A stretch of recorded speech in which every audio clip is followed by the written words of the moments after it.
tudo bem? Então hoje, mais uma vez, nessa linha de trazer uma informação de qualidade para vocês, a gente convidou a doutora Valéria, endocrinologista. E nesse primeiro momento eu queria agradecer a Valéria por estar aqui com a gente. Muito obrigado, Valéria. É um prazer, Rodrigo. Um prazer mesmo estar aqui para a gente poder conversar. Que bom. Então a gente sempre tem trazido alguns colegas para a gente falar de algumas intersecções, algumas relações entre as especialidades, né?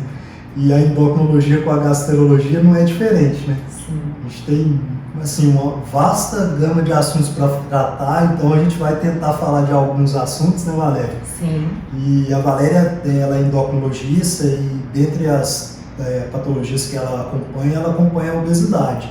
A gente podia começar um pouquinho falando de obesidade. Sim, vamos falar um pouquinho. A obesidade, Rodrigo, é muito preocupante porque os índices aumentaram muito no Brasil. Então, assim, os últimos índices do Vigitel, que é do Ministério da Saúde, mostrou que 20% da população brasileira está com obesidade e mais da metade, então 55%, está acima do peso. Então, isso é muito preocupante. Então, esse entendimento da obesidade ser uma doença, e é uma doença metabólica, uma doença que leva a várias repercussões no nosso corpo, então aumenta o índice de diabetes, hipertensão, doenças cardiovasculares, câncer, então tem vários tipos de câncer que está relacionado com a obesidade. Então tem que ter um entendimento que realmente é uma doença e que tem que ser tratado de forma adequada. E esse tratamento envolve realmente muito mais complexo, porque envolve realmente uma equipe multidisciplinar, então vários profissionais realmente estando agindo, ajudando o paciente, então na parte da alimentação, da atividade física. E o acompanhamento do endocrinologista é realmente importante, porque entra a questão principalmente de a gente avaliar se o paciente tem alguma causa para justificar a obesidade, então avaliar a parte metabólica, metabolismo, avaliar hormônios, avaliar realmente fazer essa avaliação previamente. E aí entra a questão de medicações, que hoje em dia tem várias medicações que a gente trabalha para ajudar na parte da obesidade. Um dos links que a gente pode puxar, então, é justamente no uso de medicações, né? Eu, como vocês sabem, eu faço endoscopia, eu sou endoscopista também, e a gente tem observado que, Valéria, muitas vezes o paciente é orientado a fazer um jejum de forma adequada, que é o jejum que a gente passa de rotina, né? Mas esse paciente está fazendo uso de alguma medicação para tratar a obesidade. E aí ele faz o jejum direitinho, da forma que é recomendado, mas quando a gente entra com o aparelho de endoscopia, tem alimento ainda no estômago. A gente chama de estase gástrica. Conta um pouquinho para a gente como é que é a ação desses medicamentos e por que isso acontece, então. Tem um grupo de medicações, essas medicações que são as medicações que são subcutâneas, que são injetáveis, que o paciente aplica. Então, vou falar alguns nomes comerciais, que é o Victoza, Saxenda, o Trulicity e o Ozempic, que são os 4 que são realmente, que são disponíveis para poder serem usados. Essas medicações, elas agem na parte do esvaziamento gástrico, então eles vão lentificar. Então, assim, o paciente come pouca quantidade de alimento e isso, consequentemente, o paciente se sente mais saciado. Sim. E aí, o que acontece? Então, quando o paciente fica com um período, mesmo com jejum adequado para fazer o exame, 8 horas de jejum, 10 horas de jejum, muitas vezes ainda tem alimento ali dentro do estômago. Então, isso realmente pode acontecer e o que está acontecendo mesmo com o uso dessas medicações. Então, uma alternativa seria o paciente fazer um jejum mais prolongado para poder fazer o exame. No dia anterior a fazer o exame, às vezes não fazer a aplicação do remédio, pode ser também uma solução para poder fazer. Só que essa medicação, ela tem outras ações no nosso corpo, porque ela estimula a liberação de insulina, ela inibe a liberação de glucagon, ela tem uma ação também no nosso sistema nervoso central, lá no nosso centro de fome, no nosso centro de saciedade. Então, tem uma ação muito mais complexa no nosso corpo, que realmente tem muitos benefícios e pode ser uma alternativa muito eficaz dos pacientes que têm obesidade e que querem emagrecer. Muito legal.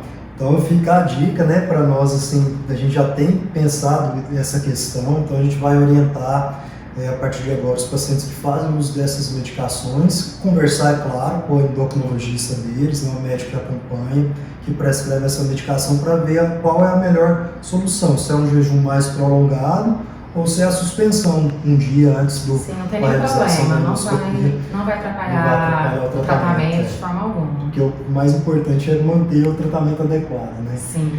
Eu acho assim, uma oportunidade de você estar aqui com a gente para falar um pouquinho, né, no caso das diarreias crônicas, né, porque são comorbidades, patologias que a gente acompanha no nosso dia a dia e que geralmente a gente pesquisa, né, alterações de tireoide, alterações de glicemia, que a gente sabe que alterações de tireoide e o próprio diabetes pode levar a quadros diarreicos. Como é que tem sido o seu dia a dia nesse sentido? Diarreia na parte endocrinológica, então a causa principal realmente do diabetes, porque está relacionado com uma gastroparesia, então vai estar relacionado com uma alteração intestinal do estômago. Então é muito comum o paciente diabético de longa data, muitos anos o paciente diabético, que ele tem quadro de diarreia crônica, então realmente a gente tem que acompanhar e diminuir os sintomas. O hipotireoidismo é uma das causas também que a gente tem que avaliar se o paciente tem alguma falta de hormônio da tireoide. Então assim, o hipotireoidismo, o hipertireoidismo, as alterações tireoidianas podem sim levar a alterações do volume intestinal, diarreia, constipação. Então, quando o paciente tem uma queixa gástrica, muitas vezes tem alguma causa endócrina que está justificando. E a gente acaba pesquisando isso, né? Então, o paciente que às vezes nos procura com quadro de diarreia prolongado, geralmente mais de 15, 20 dias, a gente sempre tem pedido de investigação endocrinológica e eu mando o paciente para a doutora Valéria, para os endócrinos, para auxiliar, né, a condição, porque se tratar de doença de base vai melhorar a alteração digestiva, né?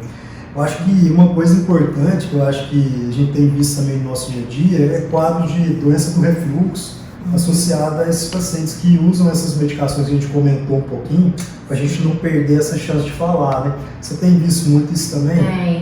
É uma questão de sensibilidade a cada pessoa. Tem pessoas que são mais sensíveis a essas medicações e sentem mais, às vezes, náusea, sente a sensação realmente de algumas eructações ao longo do dia, e outros pacientes que são assintomáticos, mas realmente que estão realmente tem pessoas que são mais sensíveis e realmente pode ter alguns sintomas. Eu já tenho diagnóstico de refluxo e quando usa essas medicações, elas acabam muitas vezes piorando, né? Então, só para retomar, eu deixei escapar esse assunto, quis voltar porque também é do nosso dia a dia. Então, quem usa Victoza, usa Saxenda, essas outras medicações que agem na saciedade, no tratamento da obesidade, muitas vezes elas podem exacerbar um quadro de refluxo. E aí entra uma contradição, né? Porque nós, gastroenterologistas, usamos medicamentos que aceleram o esvaziamento gástrico. E aí você tem recomendado isso até para nos orientar também como lidar com esse paciente? O que eu recomendo, assim, de forma geral, a gente vai usando a dosagem menor, vai ter um aumento bem de forma lenta para o paciente acostumar mais os efeitos da medicação. Se o paciente se adaptar bem, não precisa de usar nenhuma medicação para o estômago. Agora, se o paciente estiver sentindo muitos sintomas, aí acaba que eu realmente associo alguma medicação, poder auxiliar esse esvaziamento gástrico, poder estimular um pouco mais esse esvaziamento gástrico. Uma medicação para melhorar a questão das náuseas, que muitas vezes o paciente realmente sente bastante sintomas. Então, alguns pacientes vão ter, sim, na prescrição ou durante esse acompanhamento, a gente avalia o uso de alguma medicação para poder melhorar esses sintomas. Então, o refluxo não é caso de o paciente parar de usar o remédio, ele pode continuar usando e a gente vai avaliando o uso de alguma medicação para poder melhorar esses sintomas com o tempo, né? Então, você não tem observado, então, nesses pacientes que tratam obesidade e tem doença de refluxo, que o tratamento do refluxo atrapalha o tratamento da obesidade? Não, de forma alguma. De forma alguma. O paciente consegue tratar o refluxo e consegue emagrecer e tratar direitinho a parte do peso também. Muito bom a doutora Valéria estar aqui com a gente. Eu não posso deixar de falar também que a doutora Valéria ela tem a rede social dela, né? Ela é a doutora Valéria Endócrino e eu acompanho a rede da doutora Valéria, eu acho muito interessante. Ela traz sempre informações de qualidade, como a gente tenta fazer aqui também. E mais uma vez, né, Valéria, você vê que é tão legal falar dessas intersecções e valorizar a medicina do ponto de vista mais holístico, né? De olhar o paciente não só com o olhar específico do especialista. Você vê pouco tempo de conversa, a gente deve ter tratado aqui de umas 3 intersecções entre a endócrina e a gastro. Sim, foi um prazer. Prazer de estar aqui, tem só que agradecer. Sim. Muito obrigado.